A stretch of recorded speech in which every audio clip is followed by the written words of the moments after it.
مدیتیشن چیه؟ بشین بدنتو حس کن، بشین نفستو حس کن، بشین بدنتو ریلکس کن. میگه چیزی غیر از اینه. برای همینه وقتی ما دعا میکنیم، مناجات میکنیم، ما داریم با خدا حرف میزنیم و اکثر ما مدام داریم با خدا حرف میزنیم. وقتی مدیتیشن میکنیم ما داریم به خدا گوش میدیم. برای همینه بعضیا میگن آیا نماز جای مدیتیشن رو میگیره؟ نه، به هیچ عنوان.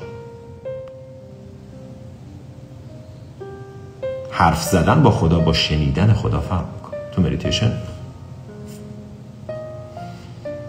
و خدا از جنس سکوت، از جنس انرژی که حرف نمیزنه، انرژی که کلمه نداره، انرژی که زبان انگلیسی و فارسی بلد نیست، یونیورس که فارسی صحبت نمیکنه.